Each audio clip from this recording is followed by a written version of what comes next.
Andaman and Nicobar tribal research institute की स्थापना के बारे में बताना मैं जरूरी समझता हूँ। भारत के राष्ट्रपति ने 12 जनवरी 2014 को इसका उद्घाटन किया। इससे ट्राइबल इश्यूज पर सभी प्रकार के रिसर्च और समन्वय स्थापित करने में सुविधा हुई। यह प्रोजेक्ट पिछले 12 वर्षों से पेंडिंग है। हम पोर्ट ब्लेयर में एक मेडिकल कॉलेज स्थापित करने जा रहे हैं, जिसकी 2015 तक शुरू हो जाने की उम्मीद है। हमारे शिपिंग फ्लीट को बढ़ाने के उद्देश्य से हमने पहले से ही 1200 पैसेंजर्स वाले 2 मेनलैंड आइलैंड वेसल्स बनाने का प्रोसेस शुरू कर दी।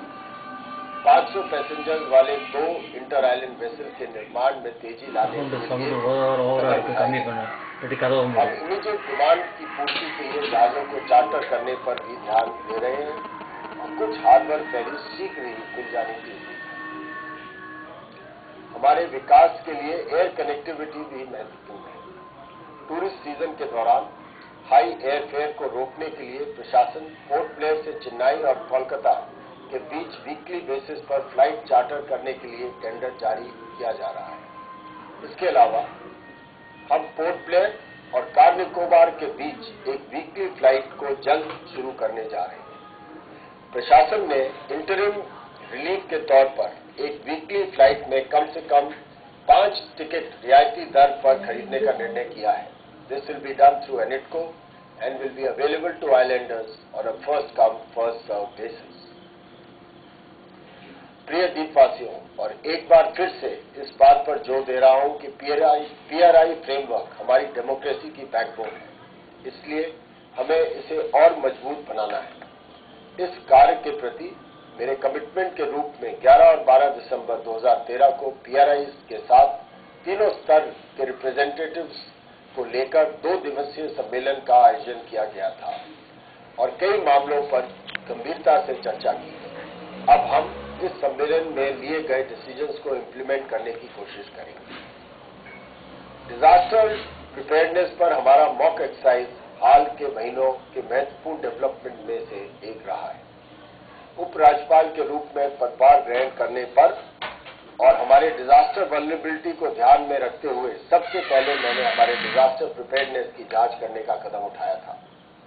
इसलिए हमने 20 से 22 नवंबर 2013 को पूरे द्वीप समूह में नेशनल डिजास्टर मैनेजमेंट अथॉरिटी के कोऑर्डिनेशन में एक बड़ा मॉक एक्सरसाइज आयोजित किया।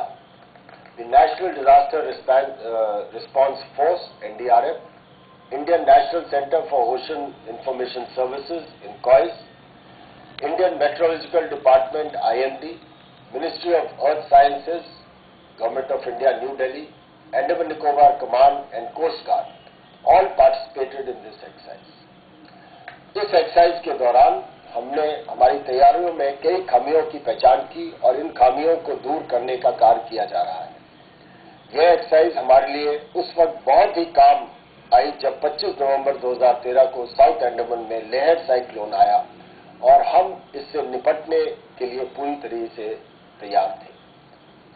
मैं नॉर्थ एंड मिडिल अंडमान के डिस्ट्रिक्ट एडमिनिस्ट्रेशन द्वारा किए गए कार्यों को भी सराहना चाहूंगा। इस क्षेत्र आए फैलन साइक्लोन के दौरान लोगों की सेफ्टी और राहत के साथ साथ समय पर मुआवजा देने के लिए दिन रात काम किया। इससे पहले इन कार्यों को पूरा करने के लिए 2 से 3 साल लग जाते थे, लेकिन इस बार 15 दिनों के भीतर रिलीफ सैंक्शन और डिस्पर्स किया गया, जो अपने आप में एक रिकॉर्ड है। My compliments to all who contributed in this success। हम सभी ये जानते हैं कि हमारे सामने कई चुनौतियां हैं, लेकिन ऐसा नहीं है कि इनका समाधान नहीं निकाला जा सकता।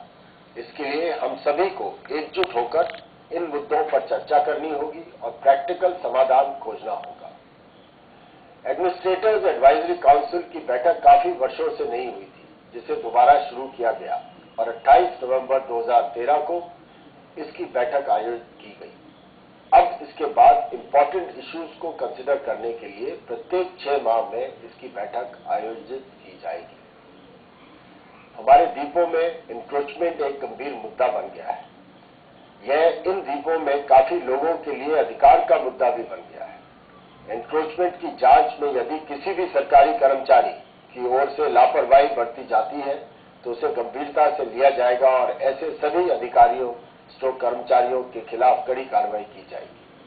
However, for people who are living in slum-like situations by encroaching on government public land, we may consider some resettlement scheme. But people who have done such encroachments and built up huge concrete structures out of greed, action will be taken against such structures without any discrimination. हमारे education system के बारे में भी मैं कुछ कहना चाहूंगा और मैं स्कूल एजुकेशन के संदर्भ में बता रहा हूं कि इस पर गंभीरता से ध्यान दिया जाने की आवश्यकता है। हमारे यहाँ 5 विभिन्न भाषाओं में पढ़ाई की जाती है। यह उम्मीद करना सही नहीं होगा कि हमारे बच्चे 10वीं कक्षा तक अपनी पढ़ाई रीजनल लैंग्वेज में करने के बाद इंग्लिश या हिंदी माध्यम से पढ़ाई जाने वाली हायर स्टडी में अच्छा प्रदर्शन कर पाएंगे। Given the constraints, the cost of running schools with 5 different mediums of instruction may just be too high for these islands. We have to look at the ways and means to ensure optimum utilization of all educational infrastructure throughout the islands. मैंने निर्देश दिया है कि एक समिति इस मुद्दे पर विचार करेगी और एक प्रैक्टिकल सॉल्यूशन तैयार करेगी जिससे स्कूल मैनेजमेंट और पेरेंट्स के साथ कंसल्ट करने चरणबद्ध तरीके से लागू किया जाएगा। दीपों के हमारे बच्चों की जरूरतों तथा उन्हें उच्च शिक्षा की तैयारी करने के लिए एजुकेशन सिस्टम जिम्मेवार है। मेरे विचार से फ्री एंटरप्राइज की भावना को रिवाइव और एनकरेज करना हमारे सामने मुख्य चुनौती है। हर एक को रोजगार देना गवर्नमेंट के लिए पॉसिबल नहीं है। इसलिए मेरी सभी ऑर्गेनाइजेशंस स्ट्रोक ग्रुप्स से मेरी अनुरोध है कि विभिन्न समस्याओं के लिए केवल प्रशासन की ओर ही नहीं देखें बल्कि खुद भी एम्प्लॉयमेंट जनरेट करने और फ्री एंटरप्राइज को बढ़ावा देने की दिशा में कदम उठाएं। In this context, I have requested the banks and financial institutions to invest in a more meaningful manner and improve the adverse credit deposit ratio. This will help to stimulate the economy and encourage self-help groups and individual business ventures. Dear friends, I must share with you that while I am the administrator, I also represent the people of these islands. मुझे खुशी होती है जब Tuesday के मेरे public hearing के दौरान भारी संख्या में लोग आते हैं। उनमें से कुछ लोग अपनी समस्याओं के साथ आते हैं और कुछ लोग मुझसे केवल मिलने और अपनी फीलिंग्स को बताने के लिए आते हैं। इस दौरान उनकी कुछ एक समस्याओं का तत्काल समाधान कर दिया जाता है और कुछ को गवर्नमेंट रिकॉर्ड की छानबीन के लिए भेजा जाता है। मैंने स्कूल स्टूडेंट्स के लिए भी हर महीने में एक बार लास्ट सैटरडे के दिन राजनिवास को खुला रखा है। दीपों के बच्चों तक पहुंचने का मेरा यह अपना अनोखा तरीका है। इस शुभ अवसर पर मैं द्वीपवासियों की बेहतर सेफ्टी और सिक्योरिटी सुनिश्चित करने के लिए Andaman and Nicobar command, coast guard और अंडमान एंड निकोबार पुलिस की प्रशंसा करता हूं। मैं द्वीपों से संबंधित मामलों पर अपने अमूल्य सुझाव और सलाह देने के लिए member of parliament Shri Vishnu पडा रे जी को भी धन्यवाद देता हूं।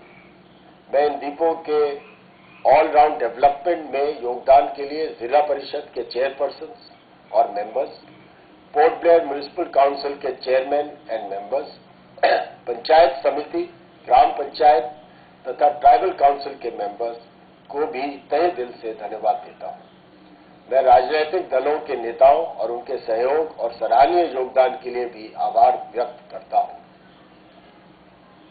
मैं लोकल मीडिया को भी धन्यवाद देता हूं जो हमारे लोगों की समस्याओं को उजागर करने में सराहनीय कार्य कर रहे हैं। वे बहुत ही प्रभावी ढंग से एक प्रहरी के रूप में कार्य कर रहे हैं। Yet, I would like to make an observation that while it is within their rights to express their opinion on issues, I would appeal to them not to sensationalize any issue, thereby arousing apprehensions in the minds of our simple people.